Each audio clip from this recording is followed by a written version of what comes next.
Hamas की Israel को खुली धमकी।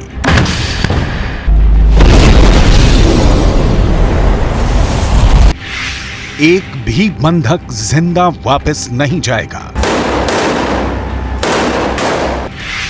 नेतन्याहू की खामोशी से उठे सवाल। 137 बंधकों का क्या होगा?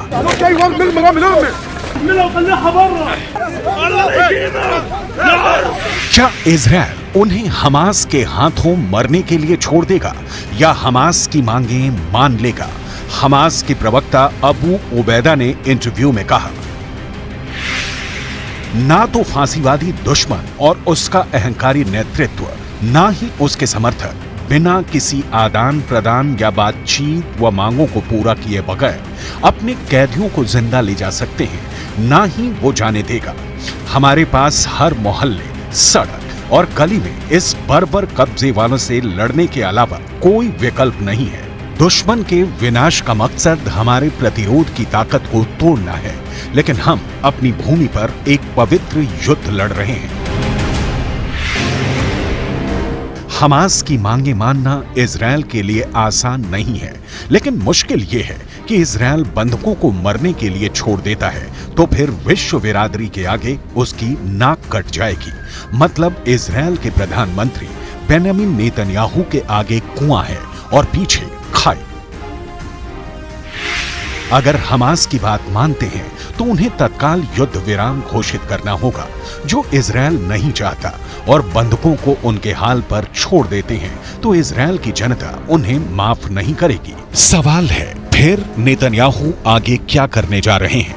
इसकी डिटेल आपको आगे दिखाएंगे कि नेतन्याहू के पास बंधकों को छुड़ाने का प्लान क्या है। उससे पहले हमास की उन मांगों की लिस्ट देख लेते हैं जिसे पूरा नहीं करने की सूरत में हमास ने सारे बंधकों को मौत के घाट उतार देने की धमकी दी है। पहली मांग, इजरायल को तत्काल सीज फायर की घोषणा करनी होगी। दूसरी मांग, इजरायल को गाजा पट्टी तक आने वाली ईंधन की लाइनों को फिर से बहाल करना पड़ेगा। तीसरी मांग, बंधकों की रिहाई के बदले इजरायली जेलों में कैद फिलिस्तीनी कैदियों को रिहा करना होगा। इजरायल डील करने में यकीन नहीं रखता, वह ऐसी सौदेबाजी को हथियारों से तय करता है, हमले से तय करता है। इजरायल की सेना का कहना है कि उसने 24 घंटे में 250 टारगेट को निशाना बनाया। इन हमलों में 297 फिलिस्तीनी लोगों की मौत हुई है, 500 से ज्यादा घायल हो गए हैं। हमास ने कहा है कि 7 अक्टूबर से अब तक 18,000 से ज्यादा फिलिस्तीनी मारे गए हैं। इजरायल का कहना है कि उसने 7,000 हमास के आतंकियों को मार गिराया है। ऐसा करते हुए इजरायल के 98 जवान शहीद हो गए हैं और 600 से ज्यादा जख्मी हुए हैं। हर युद्ध की कीमत चुकानी पड़ती है, लेकिन इसकी सबसे ज्यादा कीमत तो बंधक चुका रहे हैं। इन बंधकों को 7 अक्टूबर को हमास गाजा उठाकर ले आया और तब से अब तक इनके सिर पर हमास की बंदूकें तनी हुई हैं। हमास ने बहुत सोची समझी रणनीति के तहत इजरायल से लोगों को अगवा किया था। हमास का मकसद ही था कि इजरायली लोगों को अगवा करके रखेंगे और जब बाजी पलटने लगेगी तो इजरायल से बंधकों की जान का सौदा करेंगे। हमास वही कर रहा है, लेकिन हमास की परेशानी ये है कि नेतन्याहू बावजूद इसके गाजा की तबाही पर रोक नहीं लगा रहे हैं। क्यों? इसे जानने के लिए आपको सिर्फ 2 मिनटों का इंतजार करना होगा, क्योंकि उससे पहले बंधकों की पूरी डिटेल समझनी जरूरी है। इजरायल और हमास के बीच संघर्ष विराम हुआ था, जो 1 सप्ताह के बाद 1 दिसंबर को टूट गया। इसमें 105 बंधकों को हमास ने रिहा किया था, जिसमें से 80 इजरायली थे। इनके बदले इजरायल ने 240 फिलिस्तीनी कैदियों को रिहा किया था। इजरायल का कहना है कि अब भी 137 बंधक हमास के कब्जे में हैं। हमास 137 बंधकों के बदले इजरायल को झुकाना चाहता है, लेकिन नेतन्याहू के रुख को देखकर नहीं लगता कि वो इस वक्त किसी भी तरह के समझौते के मूड में है। यूएन में अमेरिका ने जब युद्ध विराम के प्रस्ताव पर वीटो किया तो इसका मतलब यही निकलता है कि इजरायल हमास का पूरा सफाया करके ही दम लेना चाहता है। लेकिन इस बीच वो बंधक है जिनके परिजनों का रो रो कर बुरा हाल है। इस बीच कतर है जिसका कहना है कि फिर से सीज फायर कराने की कोशिशें जारी हैं। लेकिन दूसरी ओर कतर ही कह रहा है कि इजरायल की बमबारी सक्सेसफुल रिजल्ट देने में बड़ी अड़चन है। मतलब कतर भी चाहता है कि जैसे पहली बार सीज फायर के दौरान बंधकों के बदले फिलिस्तीनी कैदियों को इजरायल ने रिहा किया, उसी तरह एक बार फिर किया जाए। लेकिन नेतन्याहू सख्ती दिखा रहे हैं, क्योंकि गाजा के पूरी तरह तबाह होने में अब महीनों या साल नहीं लगने वाले। इजरायल चाहता है कि जब उसका गोला बारूद चलना बंद हो उससे पहले हमास का सूपड़ा साफ हो जाए, लेकिन समस्याएं कई हैं।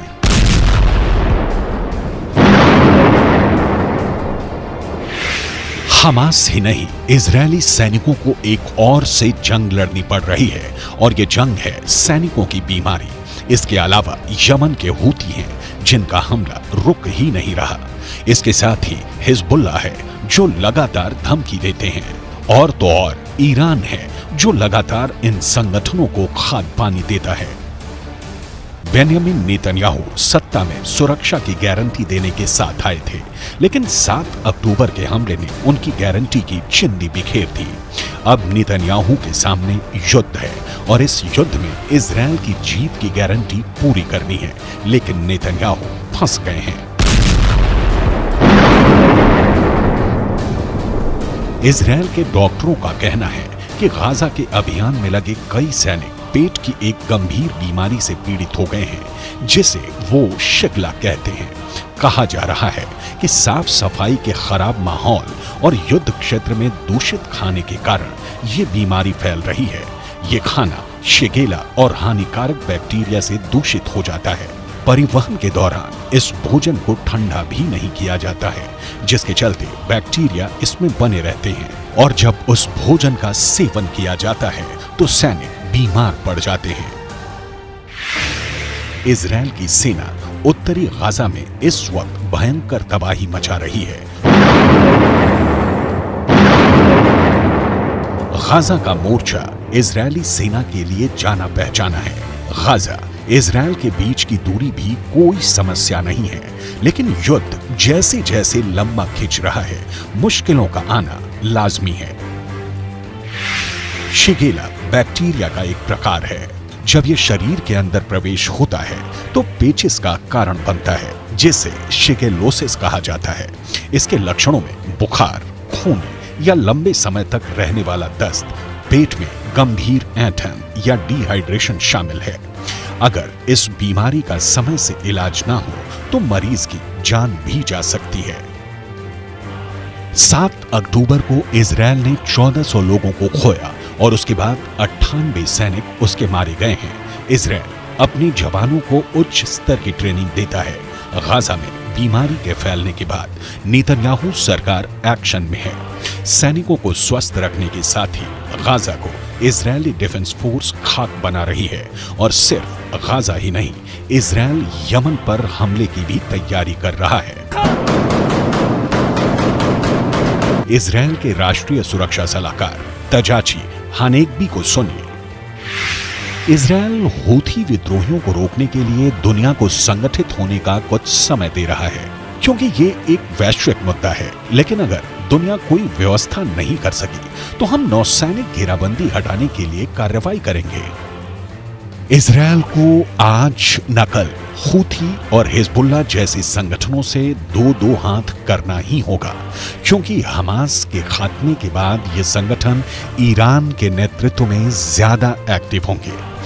यमन के हूथी और हिजबुल्लाह दोनों ईरान की तरह शिया हैं, लिहाजा ईरान सुन्नी हमास की तरह इन संगठनों के पीछे से हाथ भी नहीं खींचने वाला। इसीलिए इजराइल की हमेशा से कोशिश रही है कि जब सफाई हो रही है तो लगे हाथ हूथी और हिजबुल्लाह दोनों को साफ कर दिया जाए। यहां हूथी विद्रोहियों के बारे में कुछ दिलचस्प जानकारी देख लीजिए। यमन के हूथी विद्रोही 2014 से सऊदी अरब के समर्थन वाले गठबंधन के खिलाफ गृह युद्ध लड़ रहे हैं। 7 अक्टूबर को जब हमास ने इजराइल पर हमला किया तो इनकी समुद्री गतिविधियां बढ़ गईं। यमन से लाल सागर होते हुए हूथी इजराइल को निशाना बना रहे हैं। हूथी विद्रोहियों के मामले को नाकाम करने के लिए अमेरिका ने लाल सागर में अपना युद्धपोत तैनात किया है। बावजूद इसके हूथी हमले नहीं रोक रहे, लिहाजा नेतन्याहू इनका परमानेंट उपाय तलाशने में जुट गए हैं।